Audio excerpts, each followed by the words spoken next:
What's good, everybody? It's BRG, and I've been working on this for a couple weeks. But 23 has been a horrible year for leftist cults because everybody who is terminally online, like myself, is familiar with groups like Black Hammer, CRCP USA, which is a mouthful. It stands for Committee for the Reconstitution of the Communist Party of the United States. See, if you're going to be a leftist, you're gonna you're not going to be able to avoid acronyms, but the acronyms should at least be catchy. CRCP USA is not. It kind of reminds me of Richard Nixon's CREEP, Committee to Re-elect the President. Yes, he literally established an organization with that name. But we also have the CPI, Center for Political Innovation. So, oh, you also have Black Hammer, which I don't know if yeah, I already mentioned Black Hammer. But those are the three groups that I'm going to be focusing on because all three kind of got a bit of egg on their faces this year. Um, so, what exactly is a cult? Okay, a cult is not an organization that has discipline. Okay, every organization, whether it be a Boy Scout troop, whether it be a workplace, whether it be a workplace union, whether it be whether it be a fucking church, has to have some type of discipline, okay? Otherwise, you're going to have anarchy and not the good type of anarchy. You're going to have the bad type of anarchy because you're not going to be able to get anything done. So, some modicum of discipline, some semblance of discipline, some type of rules, some type of structure has to be in existence, okay? So, every organization with discipline is not a cult. Every organization with strict discipline is not a cult. What defines cult discipline is harmful discipline, not in the interests of the movement, but in the interest of control, in the interest of oppressing group members. So yeah, there's this very good list. It instructs us not to use it as a scale or a definitive checklist, but rather as an analytical tool. So that's what we're going to do. So there's a few sort of telltale signs of a cult type organization. First, the group displays an excessively zealous and unquestioning commitment to its leader, and whether he is alive or dead, regards his belief system, ideology, and practices as the truth, as law. A lot of left wing cults will do this with dead people, with Marx, Engels, Lenin, Stalin, Mao, Gonzalo, what have you. I've never seen any cults around Joma yet. That's the thing with the Indian and the Filipino Maoists. Like they really do not lionize their leaders like the Peruvians did. Um, but yeah, anytime you have a group that idolizes a leader or theoretician, the RCP does this with the vacant. Like every time you turn around and see RCP material, they always have to put that fat faced bastard on the front page of everything. And they go through black communities and basically encourage and command black people to follow the leadership of this white dude. For the intents and purposes of this stream, Armenians are white. Questioning, doubt, and dissent are discouraged or even punished. So, if you're in a group where you cannot ask questions, where you cannot ask sharp questions, where you cannot line struggle in a principled fashion without being labeled an enemy of the cult group, you're in a cult group. Um, Leftist organizations are all about questioning, doubt, and dissent. That was how the Bolsheviks rolled. That was how the Communist Party of China, before the revisionist period set in, that was how it rolled. That is how all revolutionary organizations that are actually serious and who care about the well-being of their members and who care about actually making revolution as opposed to just feeding their leadership cadre. That's how they act. That's how we behave. That is leftist party or organizational life. Many of you know that I've recently joined Democratic Socialists of America, DSA. And one of the things that I've been impressed with after coming out of a more sort of hard left milieu that I've been in for the past 7 or 8 years is that debate and struggle is encouraged. There are several publications that people can write things up in, and these are actually like discussed. These are actually debated. These are actually talked about. So that's pretty refreshing. Uh, Point three, mind altering practices such as meditation, chanting, speaking in tongues, denouncement sessions, or debilitating work routines are used in excess and serve to suppress doubts about the group and its leadership. Yeah. In the Maoist milieu, we call denunciation sessions, we call them struggle sessions. Um, Kind of iffy on those because it's basically a form of psychological manipulation. A bunch of people gang up on you and denounce you and try to make you feel bad about something that you are supposed to have done. Now, is there a proper way to conduct a struggle session? I mean, I think there is. Like, if it's conducted in a principled fashion, I read something a long time ago that actually like talks about how back in Africa, in certain communities, in certain nations, people would actually call people who had done bad things before the community as a whole, and they would struggle through this, through their bad action, um, with the group in front of the whole community. So that is a proper way to wage struggle against the bad tendency. Um, Surprising people, jumping on people, having them sit in a chair while all of their comrades are expected to berate and in many instances physically attack them. That's not that's not how you that's not how you develop. Thank you for the subscription, Otaku Tester. That's not how you struggle. That is not how you develop people. When we criticize our comrades, we actually have to care about them. And we actually have to care about making them better people. And we have to care about making the organization stronger. The goal of criticism is not to tear people down. The goal of criticism is not to destroy an individual unless that individual has committed severe anti-people crimes such as rape or other sorts of things of that nature, like actual crimes. The leadership dictates, and sometimes in great detail, how members should think, act, and feel. Ergo, members must get permission to date, change jobs, and marry, or leaders prescribe what to wear, where to live, whether to have children, how to discipline children, and so forth. One thing that you'll realize if you've been around the left for a while is that many of these groups prey on people who unfortunately suffer with mental illness. Um, I'm not passing judgment on mentally ill people or people who are going through psychological issues or who have trauma, but cult organizations, not just political cults, but like religious cults and other types of horrible institutions and organizations like this, they prey on people who have trauma in their background because they see these people as being easy to control. However, we have to sort of get rid of the myth that only fucked up people join cults because people who are seemingly doing very well in life, college students, doctors, lawyers, people who have pretty advanced positions in life, also end up joining cults. So we should not stigmatize people who are recovering from cult groups as being hopelessly fucked up because that is not the case. There's no such thing as somebody being hopelessly fucked up. That is an undialectical proposition and statement. But yeah, cults find it easier to recruit people who are recovering from addictions, who are recovering from trauma, who are recovering from abusive and toxic relationships. Basically, they're replacing an abusive and toxic relationship of one type with an abusive and toxic relationship of another type. Um, One thing that I've noticed about the Red Guards or the CRCP USA and their front groups is that they tended to draw heavily on white kids, suburban white kids who came out of the hardcore punk scene. They were really attracted, I guess, to the straight edge aesthetic, which is ironic because one of their founders was a literal heroin dealer for years. Um, but yeah, we are not at the stage of struggle where an organization has the right to tell you how to live, tell you how to raise your kids, never mind abuse your kids, order you to change jobs, order you to marry a certain person, or ask permission to date. Okay, this is what we call isolation tactics.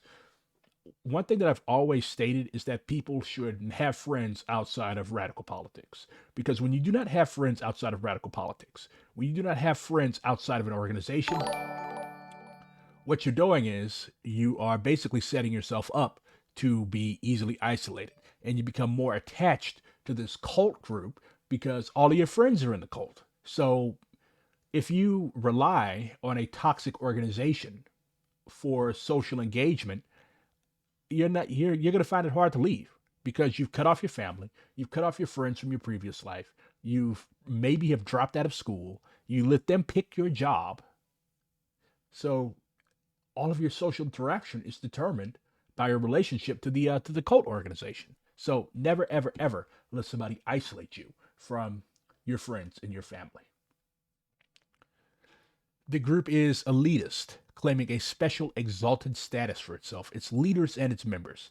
The leader is considered the Messiah, a special being, an avatar, or the leader is on a special mission to save humanity. Leftists, so-called communists, so-called Maoists, they fuck this up by saying that, oh, we are the only real revolutionaries. Everybody else is revisionist or rightist, or basically not doing what they're supposed to be doing to carry forth the goals of the revolution. Okay. When you hear stuff like that, run. When you, we're going to get into this later, but like if your organization spends more time attacking other left wing groups and they haven't done anything especially heinous, but they just disagree with your particular left wing group, you're probably in a cult. It cultivates an all us versus them mentality, which is the next item on the list. Ironically, the group has a polarized us versus them mentality, which may cause conflict with the wider society. And this is especially heinous with so-called communist groups that practice cult tactics because communists are supposed to be about the masses. So if you think the masses are stupid or revisionist and you see your goal not as being to help in their liberation, but your goal is being to bring them into the cult and manipulate them towards your little millenarian goal, you're in a cult. And you're not practicing the mass line correctly. The mass line is not pounding ideas into people's heads. The mass line is taking the advanced ideas of the people and spreading them through practice. The leader is not accountable to any authorities, unlike, for example, teachers, military commanders, or ministers, priests, monks, and rabbis of mainstream religious or political denominations. Okay? So, democratic centralism and party or organizational discipline should apply to everybody. The group teaches or implies that its supposedly exalted ends justify whatever means it deems necessary. This may result in members participating in behaviors or activities that they would have considered reprehensible or unethical before joining the group, such as lying to family or friends or collecting money for bogus charities. So, if you have a group that is like pressuring you for example, the Red Guards, the CRCP USA, they had a bunch of people go and attack a DSA meeting. Well, it was a joint DSA IWW meeting, and they put an old man in the hospital. So, because why? Because they got laughed off a picket line because I don't know what they were doing. They were handing out the works of Gonzalo to workers who are on strike or some such stupidness as that. So, like, if you have people that are encouraging you to engage in literal criminal activity, not saying that I am a fucking that I am a I'm a fucking angel. I encourage you to adhere strictly to the boundaries of the law. If Atlanta Police Department is holding a recruitment event in your city, by all means, take a bunch of rotten ass shrimp and dump them on the hotel floor outside. That is dope. What is not dope is going to anti-fascist meetings and beating up old men and putting them in the hospital. That is the very definition of fed work, pig work. The leadership induces feelings of shame and or guilt in order to influence and control members. Often this is done through peer pressure, aka struggle sessions, and subtle or overt forms of persuasion. Subservience to the leader or group requires members to cut ties with family and friends and radically alter the personal goals and activities they had before joining the group. So many of these groups, they make people like leave their prior life behind. Okay, go live in a compound or go live in a one bedroom apartment somewhere, or let's go build Hammer City in a on a barren mountainside in middle of nowhere Colorado. Fuck school, fuck work, just come live with us. Okay, and the plans are always just spurious. Like nobody knows how exactly this is going to work, but you must come here. Run far, far, far away. The group is preoccupied with bringing in new members because old members leave. The group is preoccupied with making money. Members are expected to devote inordinate amounts of time to the group and group related activities. If they do not make allowances for the fact that you have kids, you have jobs, you have a life, you're in a cult. If they expect you to dedicate every waking hour of every fucking day to the organization, you're in a cult. Okay? Members are encouraged or required to live and or socialize only with other cult members. The most loyal members, the true believers, feel there can be no life outside the context of the group. They believe there is no other way to be and often fear reprisals to themselves or others if they leave or even consider leaving the group. So, not all cults have all of these characteristics, but from what I've seen, just from my own experience with these left-wing cults, they have most of them. In most cases, they have all of them. So, who should we start with? Let's start with Black Hammer. So, how did Black Hammer get started? You had this guy, Gazi Kodzo, also known as Augustus Romain Jr. He's from Trinidad because that is a very, very Trini name, Augustus Romain Jr. Currently a resident in a jail in Georgia after some pretty shitty things happened. But how did Black Hammer start? Ghazi, when he first came on the scene, after leaving the African People's Socialist Party, he was their Secretary General. He exposed a lot of horrible things that Joseph Waller, also known as Amali Yeshatela, who was unfortunately a resident of my city, had been doing. So that kind of bears a strong resemblance to what the RGs did when they helped to collapse the NCPLC, the Liaison Committee for a New Communist Party, by exposing a lot of crappy behavior that the previous organization, which eventually collapsed because of their intervention, they wrote a piece called "We Will Not Integrate into a Burning House," and because of that polemic, basically a shitstorm occurred and the NCPLC was no more. So the Red Guards for a while claimed that they had leadership of the United States Maoist movement. Of course, they did not ask any of the New Democratic Movement or the Revolutionary Intercommunal Black Panther Party or any of the other Maoist groups, but they were certainly the loudest and the most terminally online for quite a while. So many of these groups are splinter groups.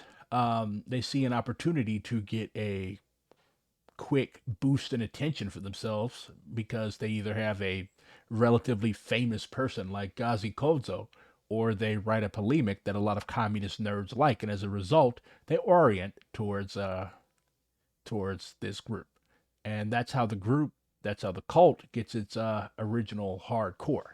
You have a lot of people, especially on the left, who are tired of this sorry state of our movement in this country. Granted, like I said, I joined DSA, and some of the things that I've seen are getting us out of that sorry state. They're definitely a lot better than they were in 2019. I'll give them that.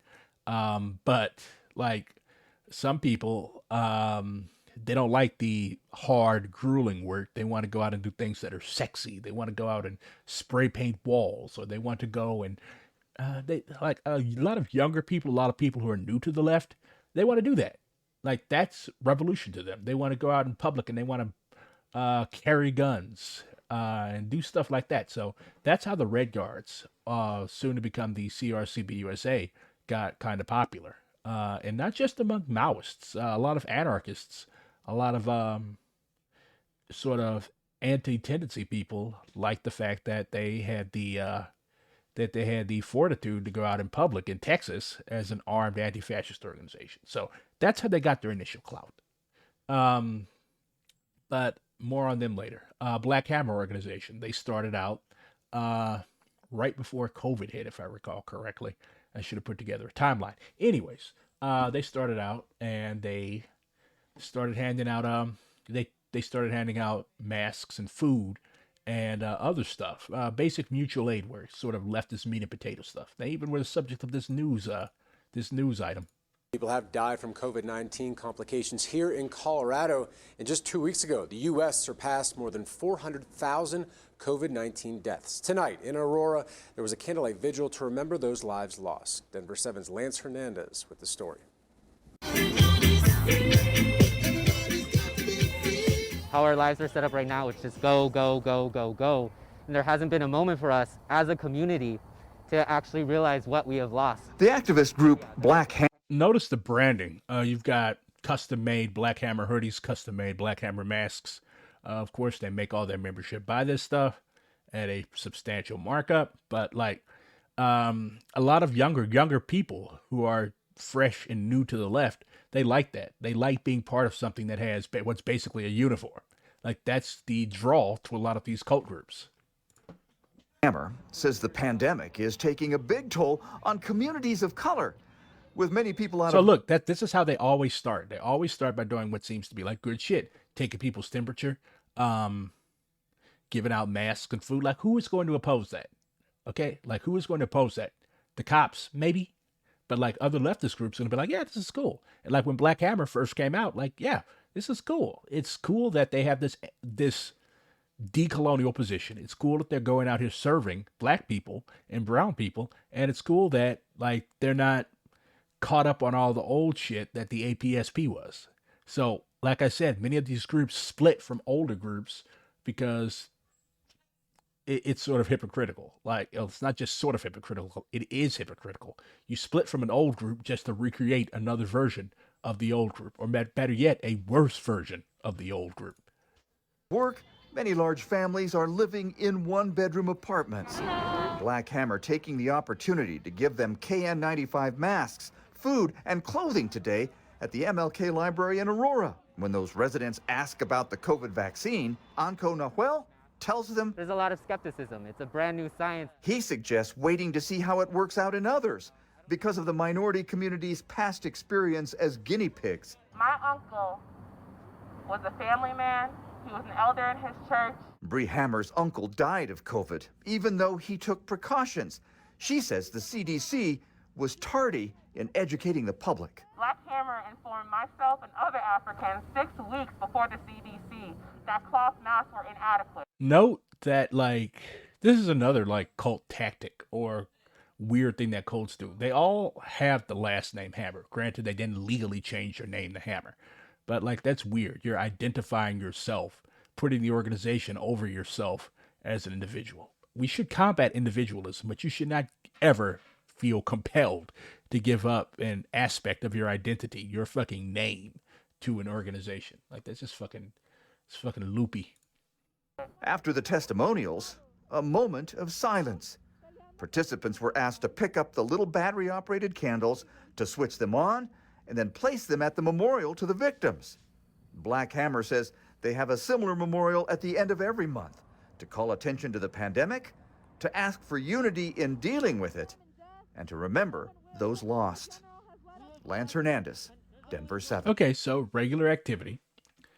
Like, if you saw this and if you saw this 2 years ago, you wouldn't be opposed to it. But what happened? Let me see if this goofy ass video is still up. It's not. Damn. There was a video, some of you all might remember it, of Ghazi threatening Colorado anti-fascists while swinging a fucking sledgehammer around. Let me see if I can find it here. This is a Caleb Maupin video. I'll talk about him later. No, we're not watching all of that idiotic ginger. So nobody really cares what he has to say. So this is their sort of official YouTube channel. They have a lot of live videos up. Like, they used to do study groups, all sorts of stuff. And they read some pretty good books. They read Amilcar Cabral's Unity and Struggle. They held little rallies. This was after they moved to Atlanta. They read Marcus Garvey, who I'm personally not all that fond of. But, yeah. This is important because this actually got them in trouble. Like, they were actually, like, Ghazi is wrapped up in a federal case along with Amali Yeshitela and a couple of other people representing other organizations because, like, they were basically accused of taking money and other things from a Russian government official of some type, and to do things like this. I just want you all to pay attention, like, to his mannerisms and like the just outright goofiness. Like, why are black people holding the flag of a European country? And this is their slogan. They basically co-opted the land back slogan for their own stupidity. So, Black Hammer versus meta-fascism. I guess they're complaining about the what used to be called Facebook, but now it's Meta, banning some Russian asshole who probably thinks that black people are more akin to apes or something than human beings. But when white people are in trouble, they always seek strange bedfellows. Meta! Fuck Meta! You're not gonna talk about how you always be shutting down accounts, taking down our black people, showing off their lifestyle, and maybe violent. Stop Meta segregating Russian people. Okay, international solidarity is one thing, but like, it's just so obvious that they're being, like, somebody paid for this shit. Stop Meta segregating Russian people. So we ain't gonna talk about how y'all Yeah, brother, take off that mask. We can't hear you. Take off that mask. We can't hear you, brother. Yeah, there's nobody around. Ghazi sounds like he has COVID in this video. He probably does, because they also became hardcore anti-vaxxers afterwards. Land back! Land back!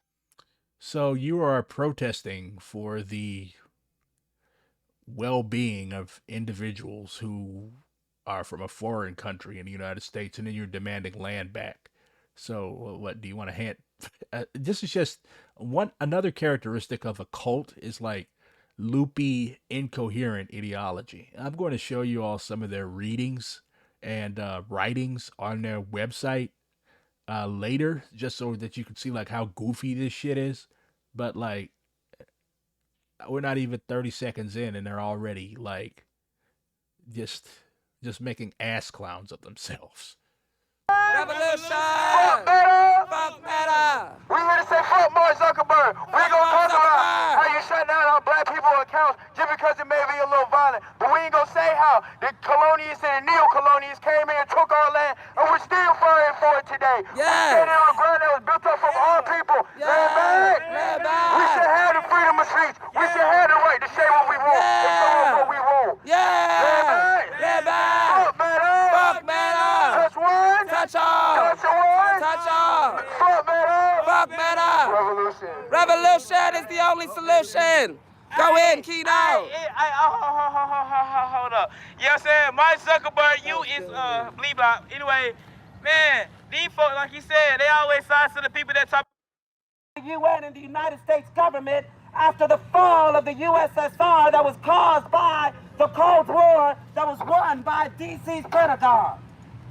Okay, this is very ahistorical. Like, I don't know if Ghazi didn't attend any of his study groups or what, but like, the USSR did not collapse because of CIA meddling, although the CIA was very happy about it. The USSR collapsed because of its own internal contradictions and its embrace of revisionism after the death of Stalin. That's why the USSR collapsed. That ain't our fault. So let's go.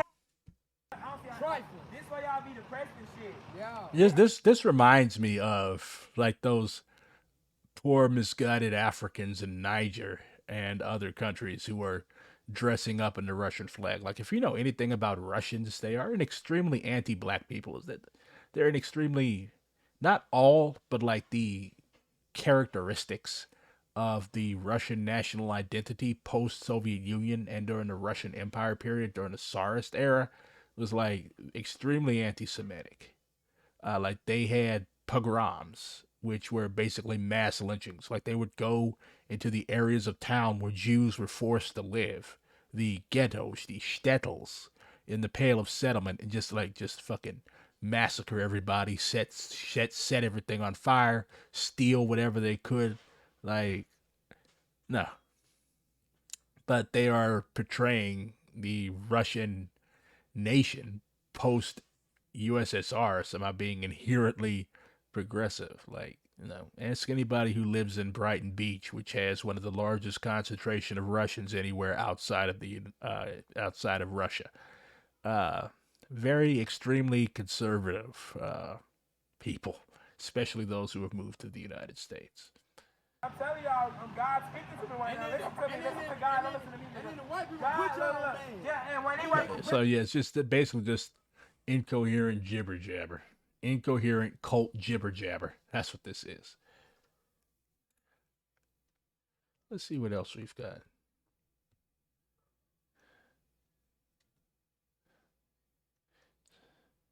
The Vanguard. Again, what did we just say? Special. The masses love the Black Hammer Party. So they're basically trafficking in the struggles and suffering of the people. And again, they're still handing out food and trying to foist their stupid little ideology off on people. But like, it's with the intention of recruitment. Again, another characteristic of a cult from what we just read is the group is obsessed with recruitment. And they prey on homeless people and mentally ill people because they see them as being easy marks. Like those are umbrellas we brought with us. Do we bring umbrellas? Do we bring umbrellas? No. Severely disorganized. To give out, but I don't know if you could give away an umbrella to one person. But we don't have like stocks of umbrellas. All right. Yeah, because our brother here is asking for an umbrella. Should we give one out? This is called love bombing. Okay, love bombing is basically when you shower people with affection, not because you genuinely care about them. Okay, like they're love bombing these homeless people, not because they care about homeless people. If you actually go through accounts and documents from the cult that were leaked by members who left or were forced out, like Ghazi is an extremely callous person. Okay, he stopped sending masks to Africa. I think a dude in Africa actually went to jail because of him. He abuses and curses out and treats his members like shit. But like in public, he's portraying and casting himself as somebody that is deeply concerned about the masses. The key characteristic of cult leaders, whether it's Ghazi Kodzo or Jared Rourke from the CRCP USA, or Caleb Maupin, or Jim Jones, or any of these other assholes, is that they are extremely, extremely narcissistic. They do not care about anybody but themselves. And after they think that they've roped you in to their little scheme, they are going to show their true colors. They're going to start abusing you. They're going to start working the shit out of you. They might even beat you. Okay? Yeah, all of these groups had either the threat or the actuality of physical violence enforced upon members who did things that were not agreed with by the cult leadership. And if you're in a group where you're getting the fuck beat out of you, yeah.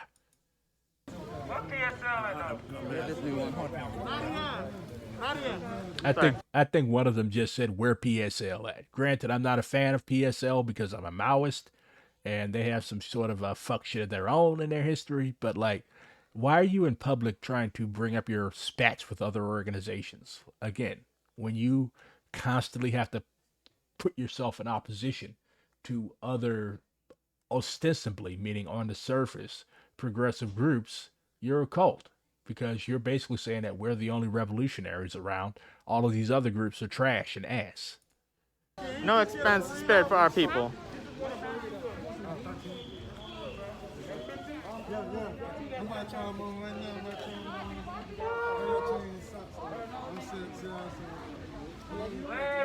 Land.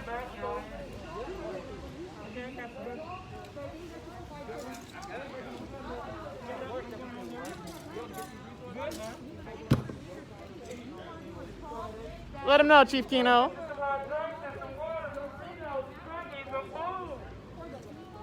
For the people. Hey, come get you some clothes. Come get you some more clothes on your back, alright? Shoes on your feet. Come get you a tent. Come get you a sleeping bag so you'll be out here freezing. Alright? land back. I'm trying to see what that fucking mic says. Indict the deep state.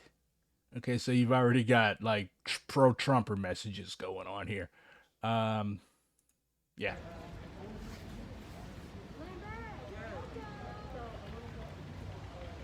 So yeah, extremely shoddy cameramanship as well. So yeah. They've got like reams of these videos.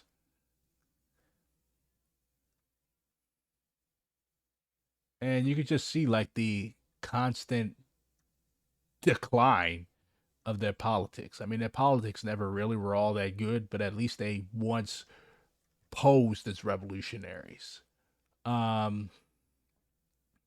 This is their website. Their 4 principles of unity, very simplistic. 1, we believe the colonized proletariat should have dictatorship over our lives, labor, land, and resources. We believe all colonized proletariat are equal, no matter gender, sexuality, age, skin tone, body type, location, religion, language, mental, physical differences, and or bi or multiracial identity. Again, love bombing. They're trying to make all of these oppressed groups feel welcome, so that they will come and they'll give their labor and they'll give their wealth and they will give their time and energy and loyalty to this horrible group. 3, we believe all the problems the colonized face are from colonialism and the submissive neo-colonialists that are within our colonized nations. 4, we believe that the colonized proletariat is the only true proletariat. Only our leadership can white power, capitalism, colonialism, imperialism, and all of its symptomatic offspring be smashed. So, yeah, we're special snowflakes. And, yeah, you've got translated into Spanish. Oh, they also have a call to support Black Hammer's campaign to free all colonized prisoners by Kevin Rashid Johnson, who they later went on to attack. Kevin Rashid Johnson is the Minister of Defense of the Revolutionary Intercommunal Black Panther Party. They left the New African Black Panther Party after some stupidities that were committed by leadership of that organization. But I don't want this to be a 15-hour long stream, so yeah. Black Hammer sort of fell off for good after July 19th because Ghazi did some stupidities. What stupidities did Ghazi do? So, yeah. This is him.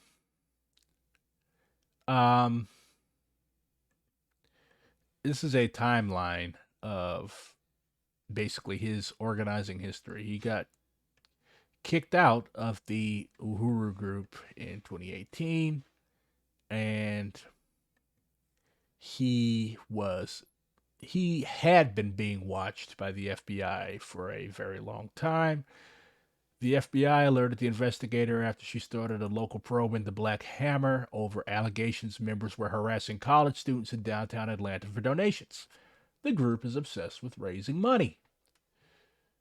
Kodzo and Xavier Kino Rushin were arrested and charged with kidnapping, aggravated assault, false imprisonment, conspiracy to commit a felony, and taking part in street gang activity days before the FBI raided a handful of other locations connected to black separatist organizations.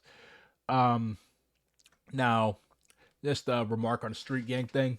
They do this to legitimate organizations all the time. Like, they'll basically try to label you as a gang or or some other bad thing, a black identity extremist or something like that.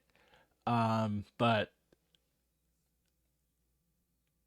when you're actually like abducting people off the fucking street and making them live in your mansion, and like a kid killed himself, a mentally ill, formerly homeless kid killed himself because of Ghazi's bullshit. Like, when you're actually doing stuff like that, that's what you are. He also was playing footsie with the Russians, allegedly. Oh, here's the video. Is this what I was looking for? Oh, damn, they took the video down. God damn it. Um, but yeah.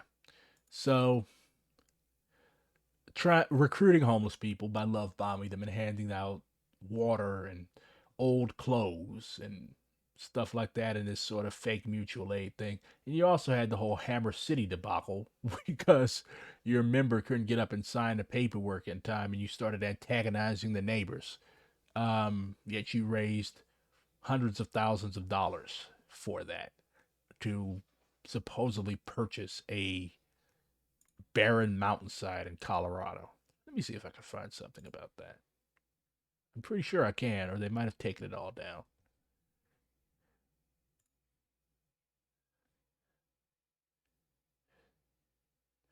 They attacked Brittany Griner for getting herself trapped in Russia because of a vape pen that had weed in it. In Atlanta, the people form a Z for the Russian people. Like your average black person does not care about Russians. They were paid for this as well, if I recall correctly.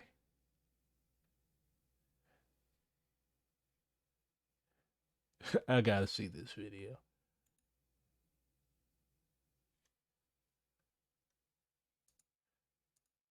Oh, it's muted.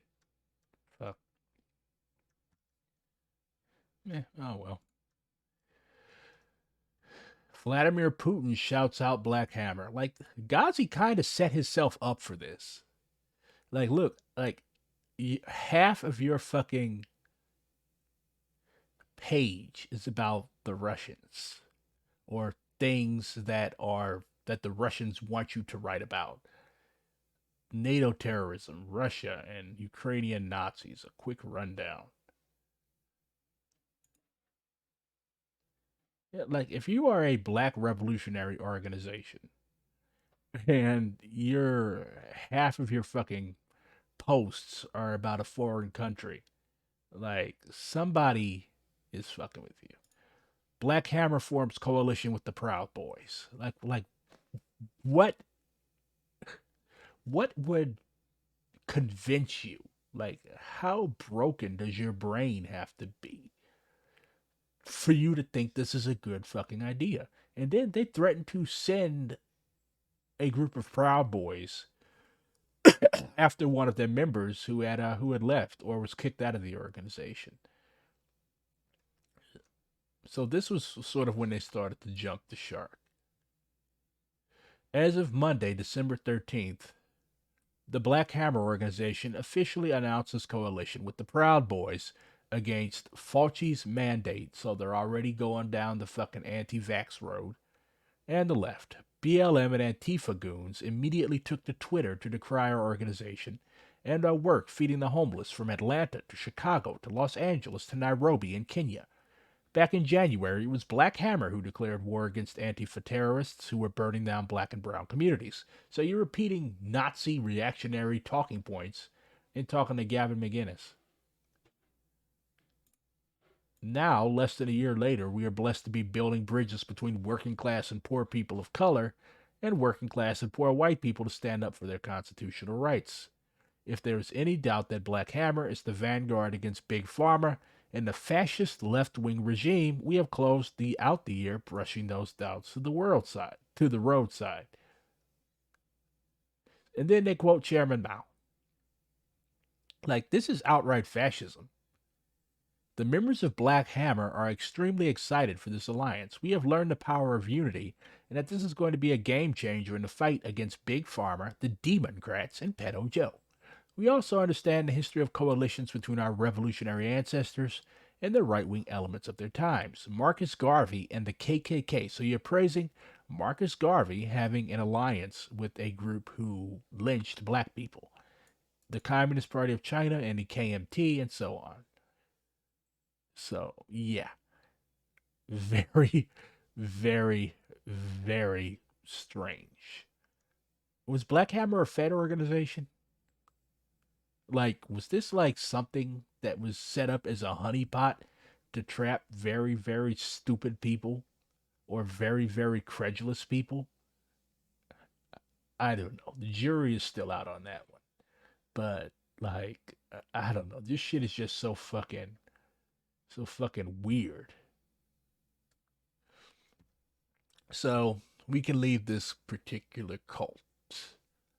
And one thing that I've noticed is that these groups always tend to stand by and stick with one another. So I don't know. This is Caleb Maupin. We're going to learn more about him later, but here's a little introduction. Here he is defending Black Hammer. Caleb Maupin is a widely acclaimed speaker, writer, journalist, and political analyst. So again, you have the cult leader who is obsessed with himself. He has traveled extensively in the Middle East and Latin America. He was involved with the Occupy Wall Street movement from its early planning stages. So again, I was there. And has been involved in many struggles for social justice. He is an outspoken advocate of international friendship and cooperation, aka you allow yourself to be a puppet of the Russians and Iranians, as well as 21st century socialism. Folks saw that in Georgia, there was a SWAT team that raided a house.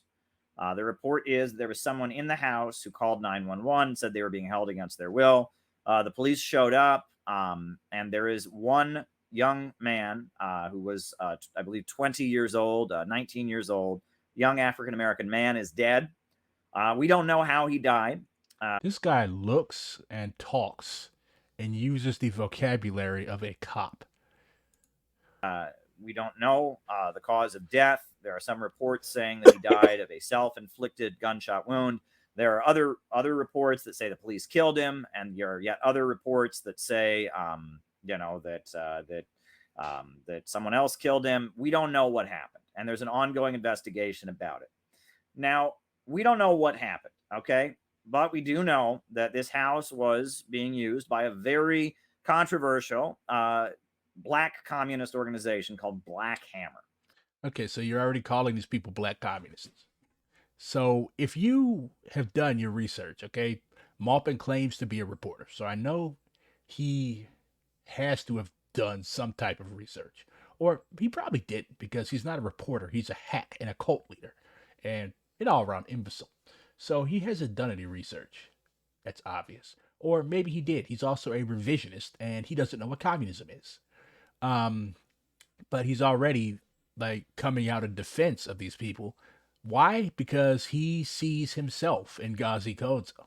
He sees his organization in Black Hammer, and he's afraid that people are going to come after him like they did Black Hammer, which they did. And, we don't know what happened in this house. We don't know. I'll tell you what happened. Ghazi had a bunch of homeless youth in this house that he was trying to brainwash. He raped these kids, okay? Like, he literally sexually assaulted these kids. And one of them was so traumatized, like, he was so fucked up by this horrible environment in which he found himself, and these people who he thought loved him had fucked him up so bad that when the cops came, he thought that, okay, here they come. I'm going to end up going out like Fred Hampton. And he blew his own brains out. That's what happened. Like, when people are telling you that an organization, that a group is fucked up, believe them. Don't try to play the high and mighty principled person, because y'all treat Maoists, y'all treat DSA people, y'all treat anybody that opposes your obvious cult bullshit and your obvious revisionist bullshit like garbage. But like horrible, ideologically twisted and bastardized people and organizations like Ghazi Kodzo, why does he look like an uglier Mike Ehrmantraut? That is a hard thing to do. Mike Ehrmantraut is already ugly as fuck. Oh, wow. That's a good one. Thank you. You made me laugh. Cults are not funny, but my chat sometimes is. But anyway, shit, you made me lose where I was. But anyways, so they always defend each other, because it's like, just like one criminal defends another criminal, because they don't want to both go down. Know what happened in this house. Let me repeat that. We don't know what happened in the house. A dead. Yeah, so back to this bastard. That's a pretty apt introduction. He repeats himself a lot. So the Center for Political Innovation. They did this LARPer ass shit. Um, they have the Soviet victory banner. They also have this reactionary imperial banner. They have a Chinese flag, and they have a Z, and they have an American flag. So a lot going on here. This was the Unite Against the Imperialist Conference. Who else was at the Unite Against the Imperialist Conference? The Communist Party of Great Britain, Marxist-Leninist, a very anti-trans organization, a very transphobic organization. The African People's Socialist Party, another cult. The fucking who the fuck is Terror Raid? I don't fucking know. I don't care. That's the flag of Donetsk, a Russian puppet state. The conference began with the procession of two CPI members. That's not a procession, that's one person following another person. Charlotte Forrester and Ryan Cotton carrying the American flag and the Soviet victory banner, respectively, onto the stage as the Internationale played. The two comrades joined hands for the playing of the Star-Spangled Banner and were joined by three other CPI members who assembled in front of the stage. Gabby Hernandez held a poster with the Z symbol, while Lily Goldklang and Elizabeth Pekin held the flags of Donetsk and China. This sensational opening ceremony went viral on Twitter, racking up over 5 million views within days. Oh, they deleted it. Let's see if we can look at it on YouTube.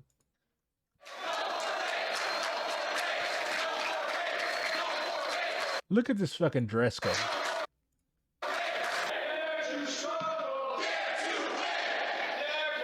What the fuck are these people wearing?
And yeah, I'm renting out.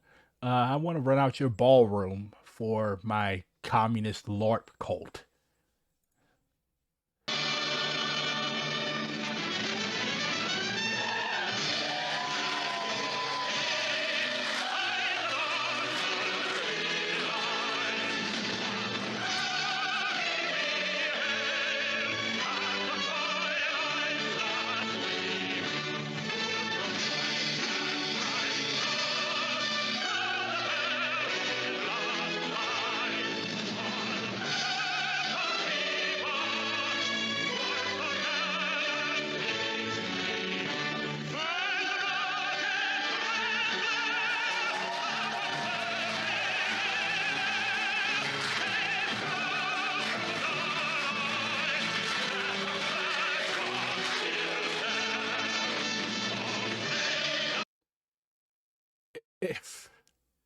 If there is a dictionary entry for cult, like this would be the descriptive picture. If there was a dictionary entry for cringe, this would be the picture under the dictionary definition of cringe. Like, this is just, none of these people are Russian. None of these people are Chinese. None of these people were ever Soviet citizens. Yet you have a Soviet victory banner, a Z, the flag of Donetsk, and a Chinese flag. With these stupid ass red berets and its stupid ass orange and black Russian ribbon. It has a name. I can't remember what it's called. I really don't give a shit. But I can't. I just can't. So what did Caleb Maupin do?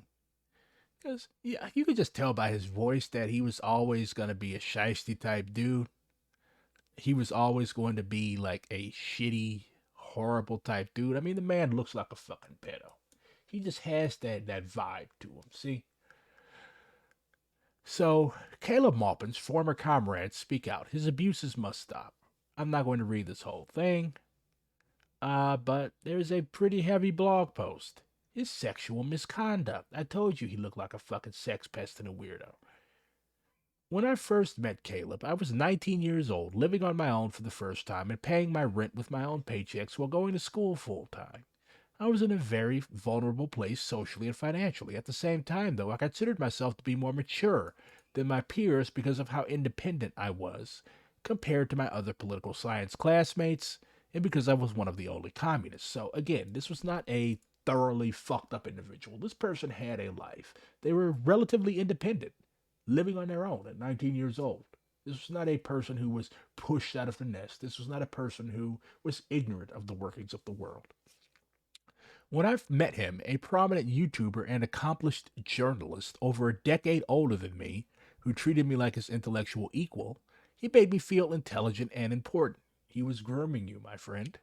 Especially since he would frequently take me out to dinner where we discuss our political ambitions and a think tank he wanted me to help him build. Again, grooming. The Center for Political Innovation.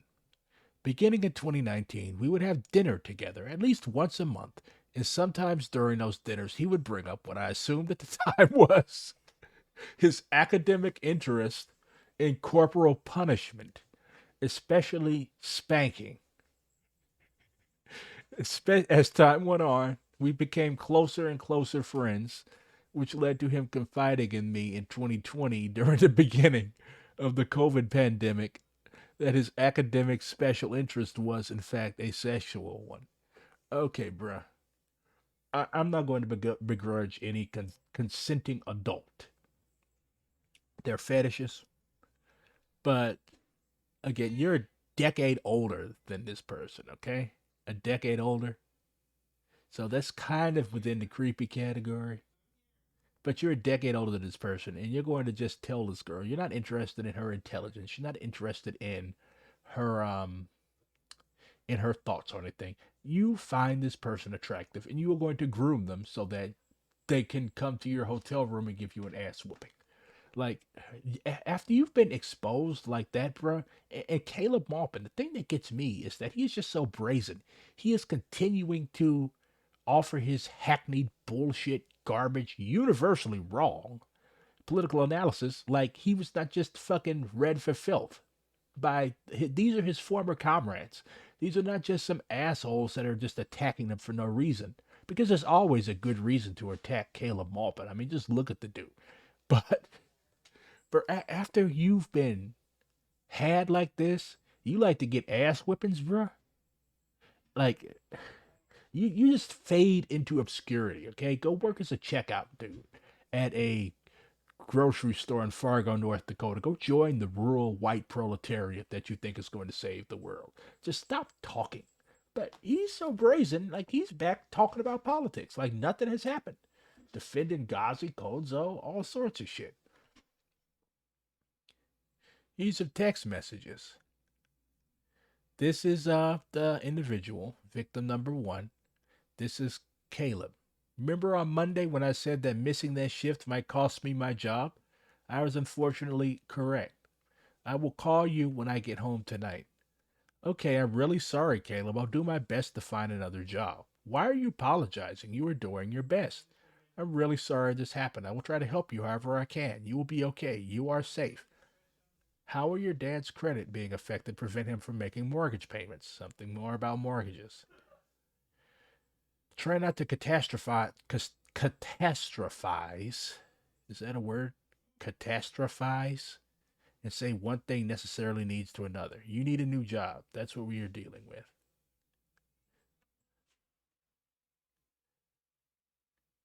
So what exactly led to all of this? Money situation, money problems. The main conflict between Caleb and I that arose after I lost my job was this. I started living in Jersey City with the John Brown volunteers on August 21. Why does every white group have to use John Brown's name? Every shitty white group has to use John Brown's name. Like, where's the Marilyn Butt groups? Where's the David Gilbert groups? David Gilbert was the one good member of the Weatherman, the Weather Underground. Von Bronson, any fucking body. Always John Brown. He wasn't even a communist. So I had been paying $200 a week in rent to Caleb to cover my portion of the $600 a week hotel cost. Before I moved in, Caleb had been playing the same exact... I don't give a shit about your financial affairs, my friend. Here's the kicker, the clincher. Yet just treating the Center for Political Innovation as the main aspect of my life wasn't enough for him. Caleb made it clear that if I really cared about him and my other comrades, CPI would have to become my life. Psychological manipulation and abuse. Here's more. Caleb says, you are in a situation where you know your housing and your food will be taken care of. You will not be left out to dry. However, you have some rather unrealistic expectations about other stuff you insist is absolutely needed. Your life is your life. Your decisions are your decisions. But you need to figure out how dedicated you are to communism and if you are ready to leave your old life behind or not. You have your 1 foot in living biologically and 1 foot in the revolution, and that's a very hard way to live. So, yeah, that's the clincher. Come give everything you have to us. Keep nothing for yourself. Forget your own needs. 1 foot in living biologically and 1 foot in the revolution. We are the only revolutionaries. If you leave us, you leave communism. Cult speak.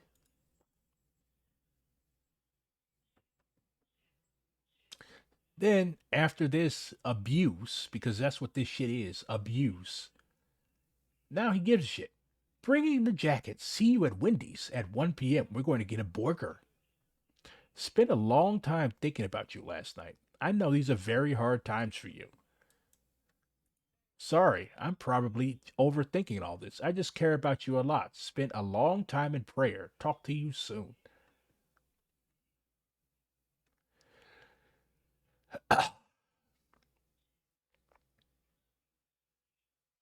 In retrospect, it seems like the real reason he didn't mind me doing sex work while I was living in CPI's New Jersey housing is because he probably wanted to become one of my clients. For what it's worth, after I left the JBV house, he eventually did become a client of mine. Caleb kicked me out of the John Brown Volunteers in the beginning of November 21 after I relapsed on heroin in late October. At that point, I took some time away from the organization, only attended a few smaller events, and stayed at my fiance's apartment to focus on my recovery and getting clean again. While by that time I had started my own math tutoring business and had my own students, I was still doing sex work as a side hustle to supplement my income because I didn't have enough students to cover the revenue I'd lost once I stopped canvassing entirely and had to pay my own utilities again. In December 21, Caleb asked me to replace his former dominatrix, Miss Lucy. I agreed to do so for $250 per session because I didn't need the money. This is a married man. This is a man who prays. Like, this dude is basically the fucking preacher that visits prostitutes. So, just to recap, he brought this person into the organization. He resolved that he was attracted to her. Okay? He groomed her, talking politics, shit that he obviously really didn't care about. He wanted to use her as a prostitute, as a sex worker. Like, that was Caleb's intention. Yet, you saw the previous video, this dude has these people carrying these ridiculous flags and basically looking like fucking cartoon characters. And then before that, he was defending another cult leader. Okay? But, again, he's still going around talking politics. Like, nothing has happened. SINA is Students and Youth for a New America. That was the group before he started his little think tank. So this expose talks about that.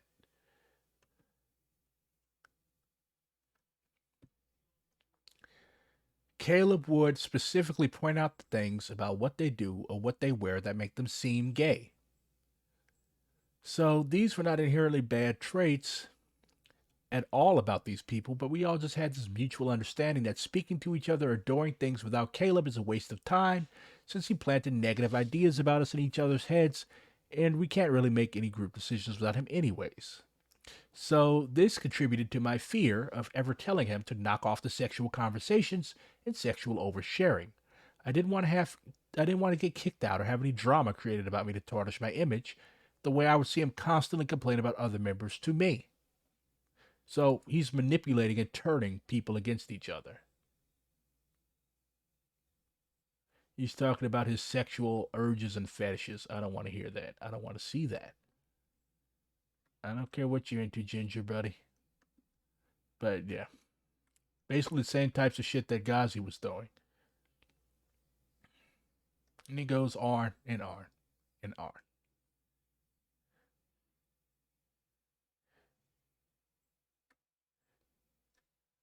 Yankee Tanky. I cannot stand him. He looks like he smells.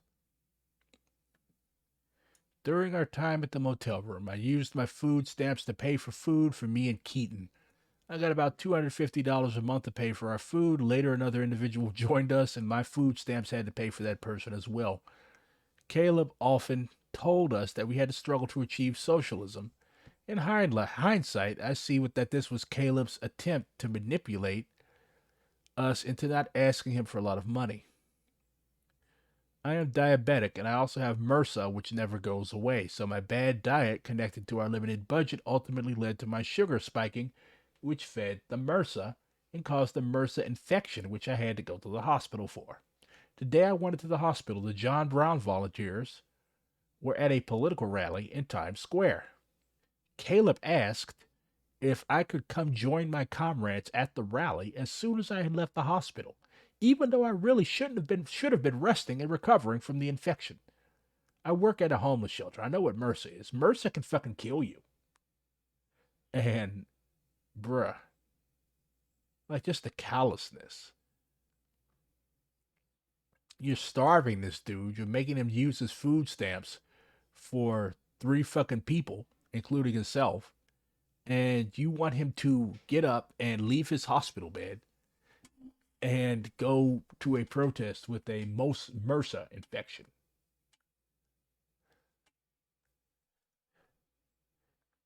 And again, he's still got like this cult type thinking.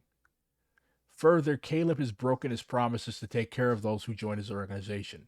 I am incredibly disappointed because, quite frankly, Caleb is the whole reason I am a communist. It pains me to admit that the man I was willing to follow to the end of the earth has mistreated me and many other comrades. I mean, you kind of, not to say he brought it on himself, but like if you focus over much on an individual and say that you're going to follow him to the end of the earth, like you still got that cult brain going, bruh. You still got it.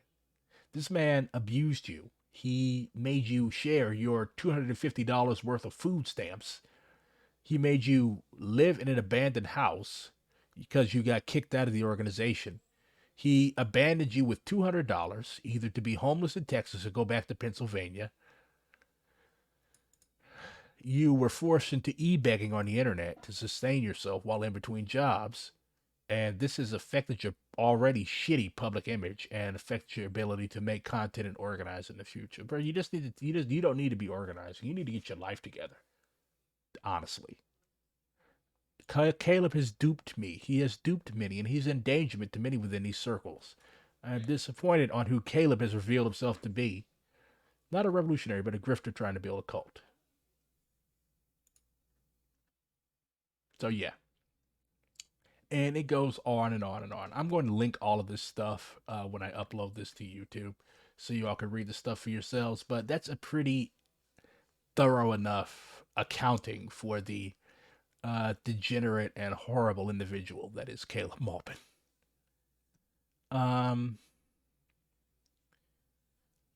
Finally,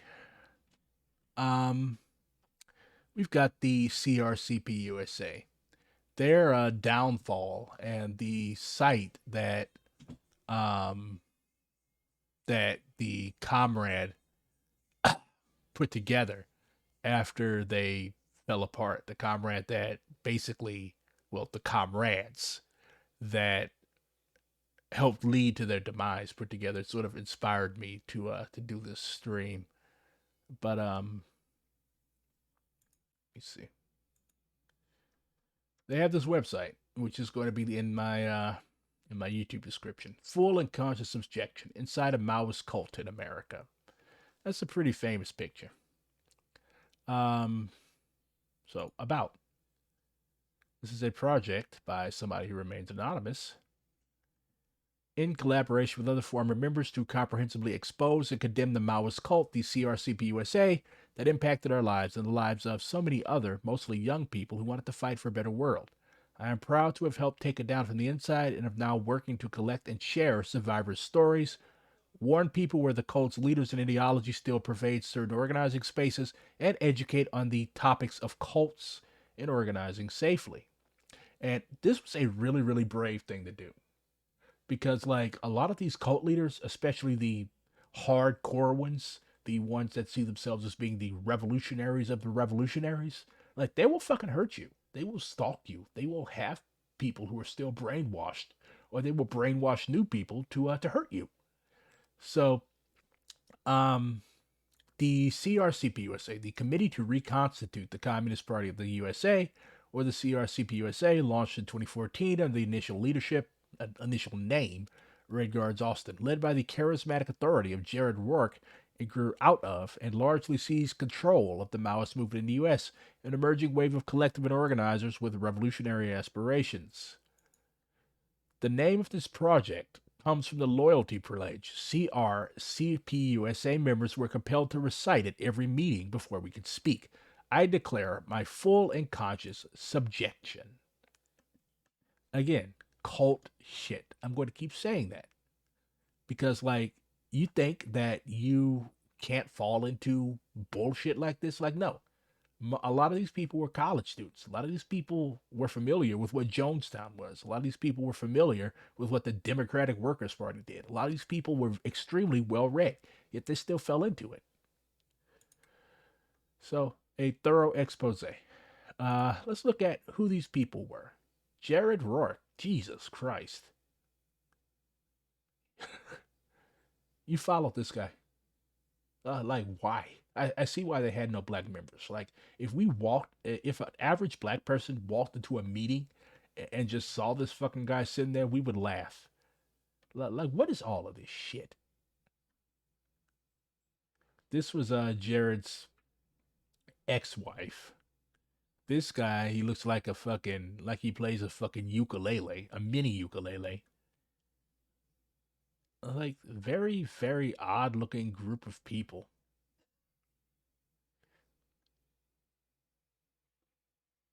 Um, Organizational analysis. You got Rourke up here at the top. You've got the Politburo. You've got the inner circle clique. You've got the local leaders. You've got the rank and file. Ish. So this is how you've got 5 tiers of organization for an extremely small group. This was just for internal. You have managers and front members. These were the like public facing front groups. They had quite a few front groups. Then you have just supporters, like random people who like that you walk around with guns and shit. Politburo only had 3 people, so this whole little cult was run by only 3 people. This is another very famous picture. A community fighting for justice convinced by cult members, among them, to pose holding up Tribune articles about their struggle. As it evolved, the CRCP USA became more adept at co-opting and influencing progressive movements, stealing credit for the genuinely good work of rank and file or unaffiliated activists. So this is all of the shit that they saw themselves doing. You got the party embryo. These were basically the people who were going to develop this bullshit, nonsensical cult calling itself a party. You got the Red Army embryo, essentially a servant class within the internal leadership with no democratic rights but bound to carry out its directives. That's not democratic centralism. That's just centralism. That's like having another fucking job. How are you going to be in an organization and you have no say? They could be found in public positions in front organizations or serving leadership privately. They had a literal slave who did childcare for Jared and Lisa, running errands and delivering messages across the country, or serving as cooking, cleaning, and security for events. This is servitude. Like, if you cannot opt out of something, like if they force you to cook for them or watch their kids, what about your own kids? RAE members were referred to as combatants internally. And here's the list of all of their front groups.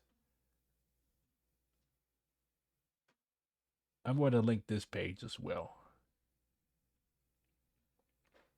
And most of these groups ended up falling apart because the masses either got hip to what the fuck they were doing and left them, or the cult leadership ordered them decommissioned, or people just got sick of it. Following the collapse of the cult, Jared started a new online newspaper called The Worker, with its handful of remaining followers posting under the name A.D. Nachalo. Oh, yeah. These articles look like crap. I guess he's dialed back the ridiculous bullshit, the more edgy bullshit, so that he appears normal, so he can get new members for his group, just like Black Hammer did. They started out doing relatively good work and writing from a basic decolonial perspective, and then it slowly got worse. Let's look at some of their documents. The 11 Red Commandments. Be more humble, without presumption, more valiant. Be more quick and resolute, more studious. Apply the maximum effort. Reject personal interest, comfort, individualism. Okay, so how are you rejecting personal interest and comfort and individualism when you've got members of your Red Army embryo slaving for you? Put everything in service of revolution. Reject complacency. Do not seek pity with complaints. Demand more from yourself. Be dedicated without indulgent rest. Prepare yourself physically. Sing and speak with ardor. Don't ask what the organization can help you with, but what else you can do for it. That's literally a paraphrase of JFK's inaugural speech. Unfurl optimism and overflow with enthusiasm. Implacably hate the enemy and love the people. Be resolved to pay with prison and death for the fulfillment of our goal. Reject indecision. See the history of class struggle as the purpose of life. See life and struggle as the mission of the class, and always have in mind the shining future of humanity. I'm speechless. I'm rarely speechless. But, bruh, like, why? Like I said, I'm going to link all of this. I've read all of this stuff. All of it is pretty good. And they also linked critiques. I remember when they did this, they hung a pig's head outside of the meeting space of the DSA in Austin. They also set up a shrine to Gonzalo. Just a little photo album. This is art that Jared Rourke himself made. Very obsessed with violence. Jim Jones, drug addiction. Crazy shit.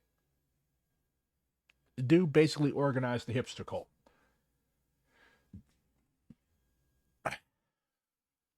So, what did they do? Like, they attacked PSL and Workers' World Party for having a meeting. I think this was when the United States was fucking with Venezuela. But again, when you go to another group's event with the sole purpose of wrecking it, as CRCP USA did on many occasions, in many cases to events that I was a part of or my organization at the time helped organize. When you do stuff like that, you're a cult. Like, what purpose is that serving? You're not going to get the masses to your side. The masses are going to think you're fucking weird. And regardless of our critiques of PSL and Workers' World Party, which basically are the same organization, regardless of your critiques, like, I would never fathom going to one of their events with the purpose of disrupting it.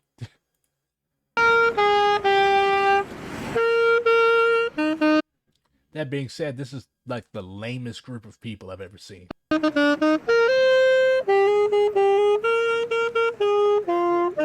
That saxophone cover of the Internationale is good, though. I'll give you a list of demands. That you make a public acknowledgement and an apology. Look at your fucking outfit. And this is another thing that they would do. They would cop jacket people all the time. Like, if you're going to say that somebody worked with the federal informant, like, prove it. They're just relying on naive and gullible and stupid leftists to be like, oh my, you're working with the pigs, and then just drive them out of the movement.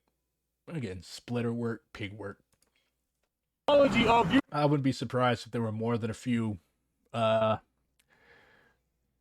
glowy types in this whole milieu. Shit, there's glowies on both sides. To work with a federal informant. We also demand that you ask all members of PSL to leave this protest. We also demand that you put away all Like, bro, who the fuck are you to just show up and demand the stuff like that? Like, this is just silly posturing. WP propaganda, or they will be taken from you. Will you meet these demands? Is McKinley Forbes here? I don't see her. Why would you record yourself attacking somebody? This is recruitment material. Like, you're going to recruit a bunch of dumbass meatheads who have nothing better to do on a rainy, overcast day than go try to fight other members of two other pathetic ass sects.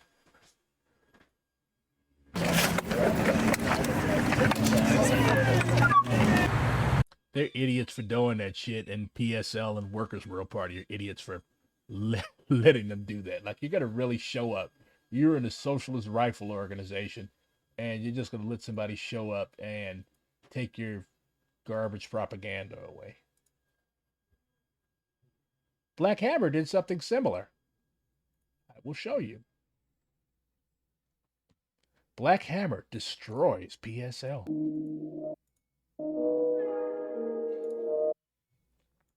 This was like all of these groups, Black Alliance for Peace, Workers' World, etc. Like, they used to either be ambivalent towards or supportive of Black Hammer. But after this, they all opportunistically, never mind the fact that Ghazi started to like go downhill. Well, I guess he was always at the bottom of the hill. But like, he came to national notoriety because he had his members burn copies of Anne Frank's diary. And there was a whole Twitter campaign around it, to be frank. Some of you might remember. But like, how callous do you have to be? This was a cult bonding exercise. Like, how callous do you have to be to burn copies of a book by a little girl, a 14-year-old girl who died from tuberculosis? And some people even defended this stupid shit.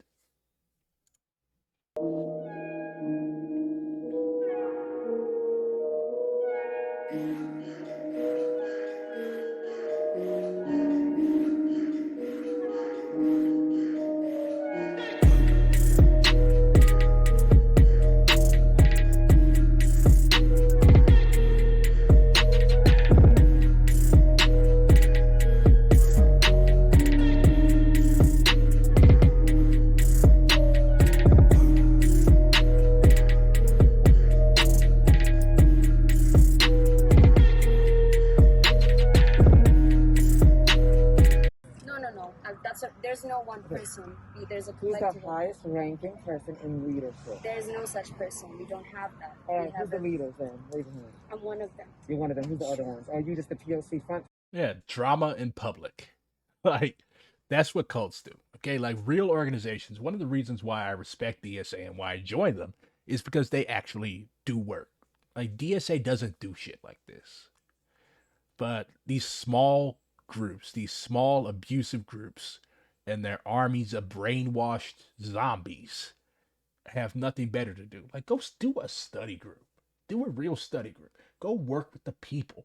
Why don't you focus on your mutual aid? Like, why are you focusing so much on what other groups are doing to the extent that you actually mobilize your members on what should be a work day, what should be a productive day, to go out and try to wreck and ruin somebody else's event? The only time you should do something like that is if they're harboring rapists, if they're harboring abusers, or if they are a fascist group. That is the only time. But you disagree with somebody, or I don't know, you just want attention for yourself, and then you're going to record it, so you're already fucking up because you're showing that this is about you. This is not about them. This is not about productive, disciplined, organized line struggle, because if you did, you would have just sent them an email. That's how principled revolutionaries struggle. This is not principled. This is attention-seeking cult behavior. Person that I'm supposed to be talking to? Because the white people are okay? Look, yes, some of us are in the leadership. We're not obligated to tell you exactly who it is, but I'm one of them. What is the This is also a reason why you need security at your event. Like, if people could just roll up on you like this, like, you really have no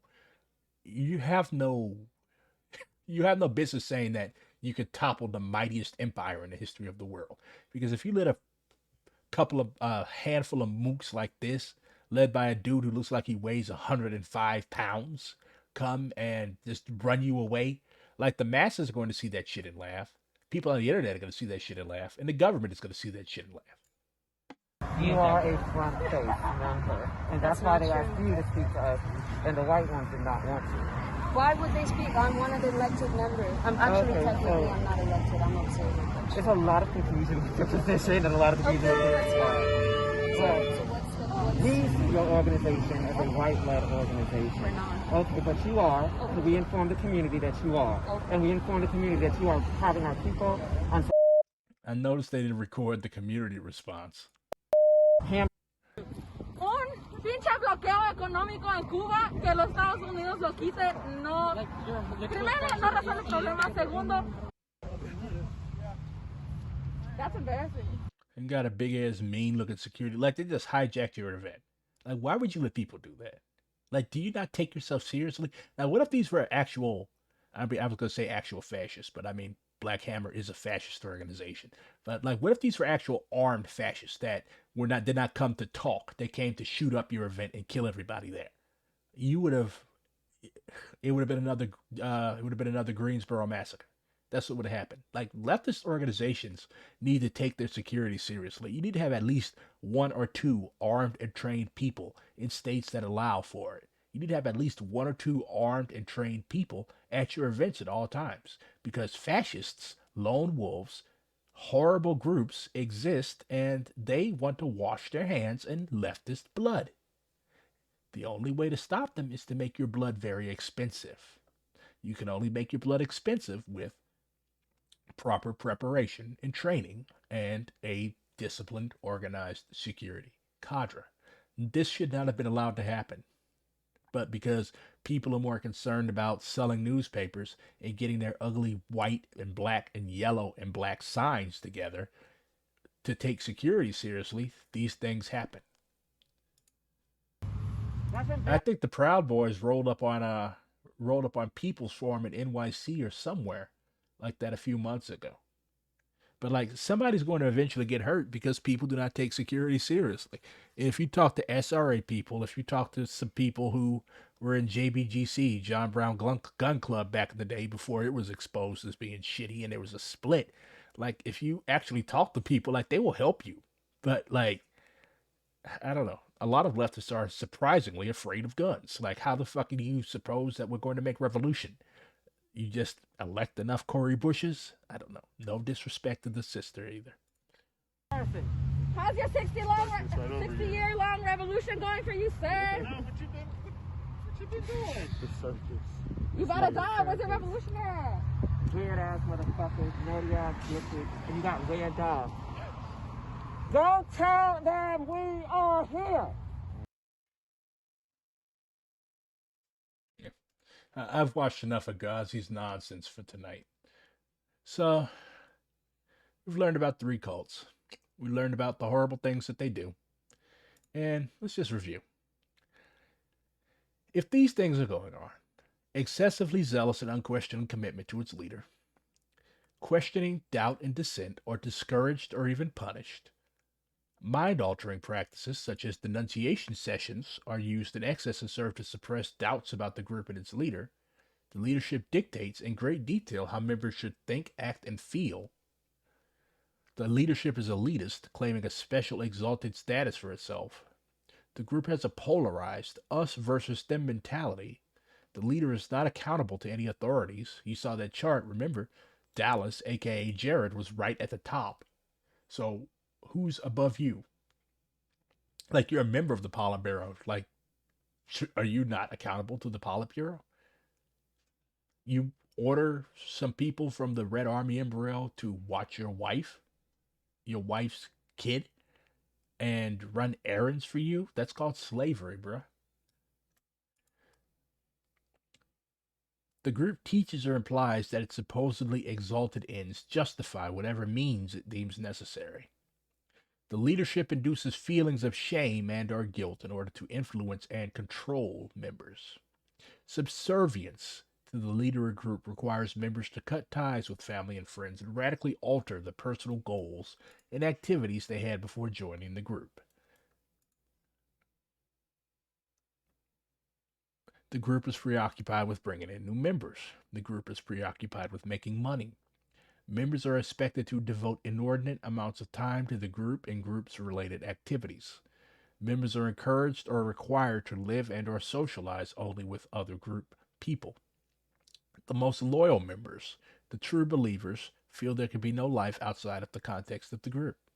They believe there is no other way to be and often fear reprisals to themselves or others if they leave or even consider leaving the group. This was written by Dr. Janja Lalich and Michael D. Langone. The book is Taking Back Your Life, Recovering from Cults and Abusive Relationships, published in 2006. So, stay out of cults.